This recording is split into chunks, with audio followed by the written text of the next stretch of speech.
ВСУ ударили по своим, тяжелые потери в тылу, Украина считает погибших. Военные экстренно запросили эвакуацию отступления с позиций, громкий скандал, срочное обращение с линии фронта. Введен режим защиты, Киев меняет тактику, новый поворот на фоне российских ударов, что засекречено. Путина просят о помиловании, Кремль уступил США, неожиданный шаг Кремля и жест доброй воли. Зеленский готов обменять территории, а Трамп ударить по Путину дубиной. На Западе заговорили о поражении. Резонансное интервью Бориса Джонсона и ответ Москве. Сорвал ли он стамбульские переговоры Киева и Москвы? Путин поставил ультиматум. Обратный отчет начался 100 дней на принятие решения. Приговор союзнику России, смертная казнь для президента, новый разворот Сербии, чем собралась бить по россиянам, и панические запросы немцев, кого штурмуют. Об этом и не только, досмотрите. Друзья, всем привет, это «Время Прядком», и прежде чем начать, хочу обратить ваше внимание на цифру, которая очень важна лично для меня. Каждый месяц канал смотрят более 7 миллионов человек по всей Европе, в Украине, Центральной Азии и России, от Лондона до Астаны. Мы благодарны за признание и стремимся быть полезными не только горячими новостями, но и тем, что реально пригодится вам в жизни. Поэтому, если у вас есть продукт или услуга, которые действительно будут полезны нашим зрителям, мы рады сотрудничеству. Почта в описании. А теперь к новостям. 12 августа на календаре. Начнем. Украинский металлургический гигант «Запорожсталь» полностью остановил работу, а в самом Запорожье сегодня объявлен траур. Это последствия ракетной атаки РФ. 7 работников «Запорожстали» погибли, более 20 человек ранены. Об этом накануне сообщили в пресс-службе предприятия. Повреждены энергетические подразделения и инфраструктура. Основные и вспомогательные мощности производств, говорится в сообщении. Когда комбинат заработает, не озвучивается. Специалисты оценивают объем разрушений, но аварийно-ремонтные работы уже начаты. В компании заявили, что под удар попал гражданский промышленный объект, где трудоустроены более 8 тысяч украинцев. Украина ввела режим защиты. Воздушные силы засекретили данные о ракетных атаках России. Информация полностью закрыта. Воздушные силы впервые за все годы войны больше не сообщают публично количество запущенных Россией ракет и результаты перехвата, пишет Bloomberg. Источники агентства объясняют новый формат сводок мерами безопасности и необходимостью не раскрывать Москве чувствительную информацию на фоне изменения тактики российских атак. Решение последовало после массированного удара, когда, согласно ранее опубликованным данным, украинской ПВО не удалось перехватить ни одну из 28 баллистических ракет. Издание напоминает, что резкое изменение политики освещения атак происходит на фоне критического дефицита боеприпасов для Патриот и трехкратного падения поставок западных ракет-перехватчиков по сравнению с прошлым годом. Ситуацию усугубляет активная переориентация Кремля на баллистическое вооружение, а также планы РФ увеличить одновременный залп с 77 до 200 ракет, как крылатых, так и баллистических.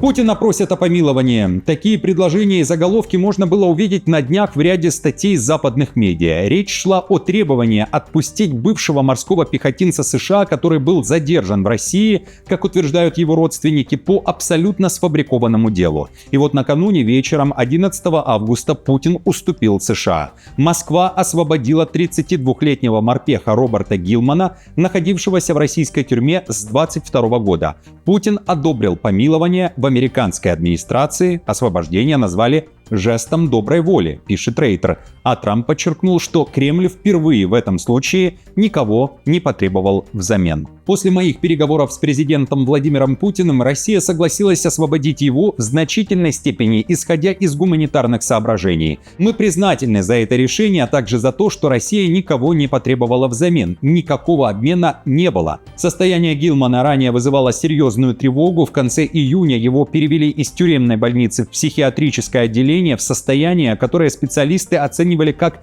диссоциативный ступор. Гилмана задержали в Воронеже в январе 2022 года после инцидента с полицейским, обвинив в том, что он ударил силовика, и приговорили к 4,5 годам колонии. Затем в отношении американца завели еще одно уголовное дело о применении силы к сотрудникам ФСИН и к следователю, и в итоге общий срок составил 10 лет.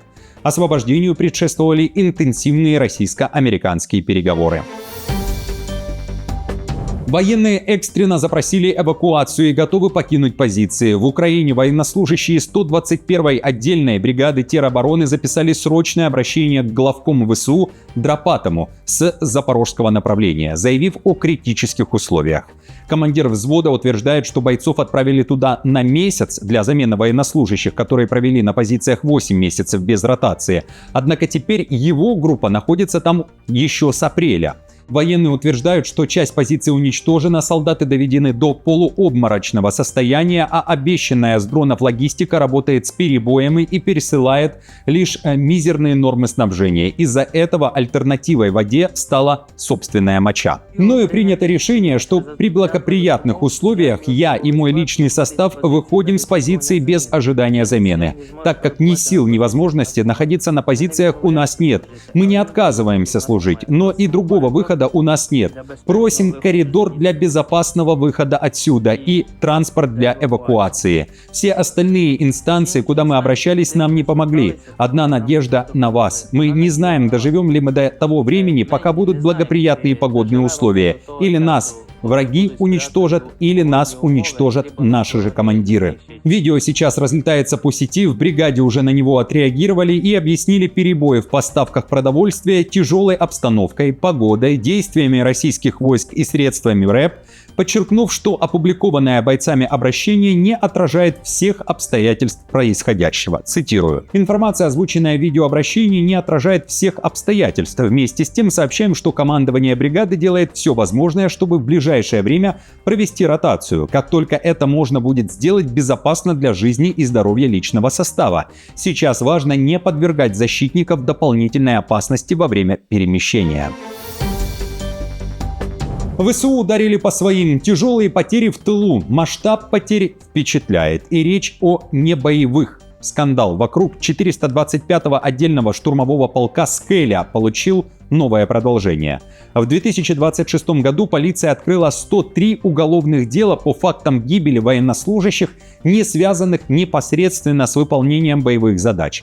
Об этом сообщил нардеп Александр Федиенко, получивший официальный ответ нацполиции на депутатский запрос. В своем заявлении Федиенко подчеркнул, что 103 производства не означают наличие 103 доказанных преступлений, однако назвал сам масштаб достаточно серьезным поводом для тщательного расследования. Послушайте. Но сама цифра достаточно серьезная, чтобы поставить вопрос, что происходит в воинских частях и достаточно ли эффективно государство расследует смерти военнослужащих, которые не погибли непосредственно на поле боя. Особенно привлекает внимание то, что из 103 производств лишь в 3 на сегодняшний день сообщено о подозрении, а 41 уже закрыто. История с полком «Скеля» получила широкий резонанс еще в июне после расследования издания «Бабель», журналисты которого сообщили как минимум о 26 погибших новобранцах в учебных центрах за полгода. Среди причин – пневмония, родственники некоторых военных также заявляли о проблемах с медицинской помощью, систематических издевательствах, избиениях мобилизованных. Это вызвало громкий скандал, открытие дел ГБР, отстранение командира Юрия Горкавова и проверки на уровне Генштаба. Командование полка категорически отвергли большинство обвинений. Зеленский готов обменять территории на мир, а Трамп должен ударить по Путину дубиной. Москва понести поражение. Экс-премьер-министр Великобритании Борис Джонсон сделал серию резонансных заявлений об Украине, отвергнув обвинение Москвы в том, что именно он весной 2022 года сорвал Стамбульскую сделку Киева и России. В интервью YouTube-каналу School of War бывший британский премьер неожиданно заявил, что Зеленский, по его убеждению, был бы готов ради мира де-факто смириться с потерей территории Украины, но не признавать их российскими де-юре и в обмен на мир. Речь, как пояснил Джонсон, идет о заморозке по линии фронта в обмен на гарантии безопасности и превращение Украины в хорошо вооруженного стального дикобраза. Однако Путин, считает Джонсон, ни на одном этапе войны не демонстрировал готовности действительно остановиться. Теперь Джонсон призывает Трампа использовать против Кремля имеющуюся у Вашингтона дубину огромных размеров. Это была цитата. То есть мощные экономические рычаги и вторичные санкции и ударить по Путину. Также Джонсон заявил, что Трампу пора сказать Путину, чтобы тот ушел и признал Украину свободным государством. Одновременно Джонсон дал понять, что стратегической целью Запада должно стать поражение Путина.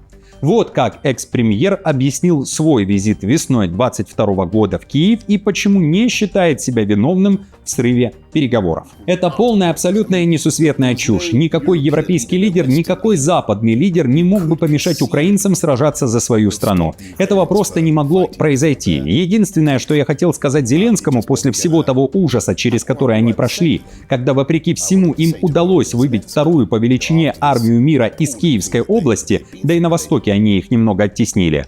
Они совершили невозможное, они сотворили чудо, и я хотел сказать ему: послушай, я не могу быть большим украинцем, чем сами украинцы. Мы не можем за вас решать, но если вы хотите продолжать борьбу, мы будем с вами. Это все, что я сказал. Приговор союзнику Путина. Его ждет смертная казнь. Суд в Дамаске заочно приговорил бывшего президента Сирии Башара Асада к самому тяжелому наказанию, признав его виновным в военных преступлениях и преступлениях против человечности в ходе гражданской войны, которая продолжалась в стране почти 14 лет. Как отмечает Рейтер, это первый официальный обвинительный приговор Асаду, свергнутому в результате наступления повстанцев в декабре 2024 года. Также к смертной казни приговорены 7 соратников Асада, виновные в умышленных убийствах и массовых пытках, и двоюродный брат Асада, бывший бригадный генерал сирийской армии, руководивший подавлением протестов в Сирии. Путем поглощения менее строгого наказания в виде лишения свободы назначить к исполнению наиболее строгое наказание – смертную казнь на основании статьи 204 Общего уголовного кодекса, а также суммировать штрафы и привести их к исполнению. Напомню, по данным The Guardian, Асад и его семья сейчас живут в Москве, там он учит русский и вновь получает медобразование и обновляет свои знания, ведь по первичному образованию он врач-офтальмолог.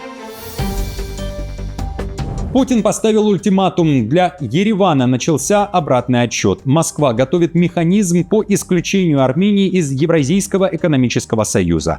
Об этом накануне заявил замглавы МИД РФ Галузин. В комментарии ТАСС он отметил, если Армения до конца года не объявит о референдуме на предмет того, с кем она хочет быть, с Россией или Евросоюзом, будут предприняты определенные меры. При этом Галузин напомнил о совместном заявлении Путина, Лукашенко, Токаева и Жапарова, в котором фактически был поставлен ультиматум Пашиняну о референдуме.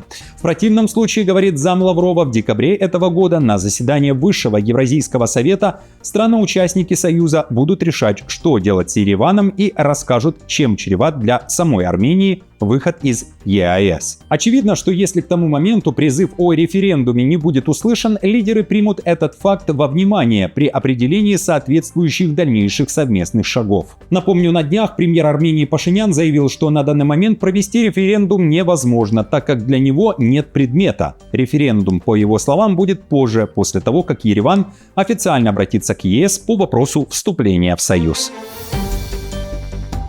Новый разворот. Вучич готовит неприятный сюрприз для россиян. Сербия может отменить безвизовый режим с Россией. На фоне недавних переговоров Вучича с Зеленским Белград пошел на ускорение процесса интеграции в Шенген. В правительстве признают, что пока что полноценное членство в ЕС Сербии не светит. Об этом заявил министр по евроинтеграции Неман Ястарович. Поэтому Сербия меняет стратегию и берет курс на интеграцию в шенгенскую зону, отметил он. А это автоматически влечет за собой изменение визовой политики. Безвиз, действующий сейчас для граждан России, может быть пересмотрен и отменен, предполагают СМИ. Вот, буквально неделю назад на заседании правительства мы сформировали нашу оперативную команду по присоединению к шенгенской зоне, которую возглавляет, разумеется, Министерство внутренних дел.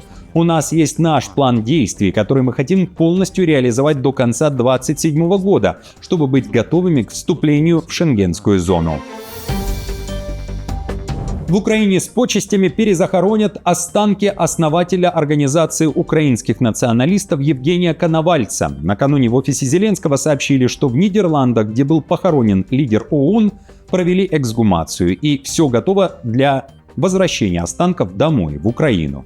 Когда это произойдет, на Банковой не говорят, но уже известно о церемонии прощания. Она планируется в Киеве, в Патриаршем соборе Воскресения Христова Украинской греко-католической церкви. Потом останки перезахоронят на Национальном военном мемориальном кладбище, которое год назад открыли в столице Украины. Смена власти. В стране новый президент. Венгерский парламент посадил в кресло главы государства давнего оппонента экс-премьер-министра Орбана, 73-летнего юриста Андраша Баку. Его кандидатуру поддержало большинство депутатов, при этом парламентарии из партии Орбана Фидес бойкотировали голосование. Отмечу, что при Орбане Бака возглавлял Верховный суд Венгрии, но из-за системной критики в адрес правительства Орбан его уволил. Выйдя к парламентской трибуне уже в качестве президента страны, Бака заявил, что из-за прежнего режима Венгрия потеряла целое поколение и скатилась в аутсайдеры. В глубоком кризисе, по его словам, оказалось буквально все, от экономики и экологии до школы и медицины. Новоизбранный глава государства подчеркнул, что государственные блага и бюджет годами сливали в частные руки, и добавил: разрушенные институты – это лишь полбеды, ведь в настоящем демократическом государстве закон должен быть одинаков абсолютно для всех. Самое тяжелое последствие последних лет я вижу в глубоком расколе венгерского общества. Будапешт противопоставляли провинции: молодых – пожилым, верующих – неверующим, правых – левым, консерваторов – либералам, меньшинства – большинству, богатых – бедным. Различные социальные группы стравливали друг с другом. Немцы продолжают следить за НЛО. После публикации Пентагоном новых материалов о неопознанных летательных объектах немецкий Центр необычных небесных явлений продолжает получать тысячи звонков и писем об НЛО над Германией. Об этом в комментарии Евроньюз рассказал глава центра Ханс-Юрген Кёллер. По состоянию на август его команда разобрала и объяснила около 14 тысяч случаев. Подавляющее большинство НЛО оказываются самолетами, спутниками, метеорами, ракетными ступенями, воздушными шарами, планетами или лазерными лучами, говорит Кёллер. При этом он уверяет, необъяснимые явления в небе не связаны с пришельцами, просто у исследователей пока нет достаточно технических документов и данных, чтобы все трактовать с точки зрения науки. Друзья, спасибо вам большое всем за поддержку. Мне, как всегда, будет приятно, если вы оставите лайк, подпишитесь на канал и будете смотреть другие выпуски, которые уже опубликованы на нашем канале «Время Предко».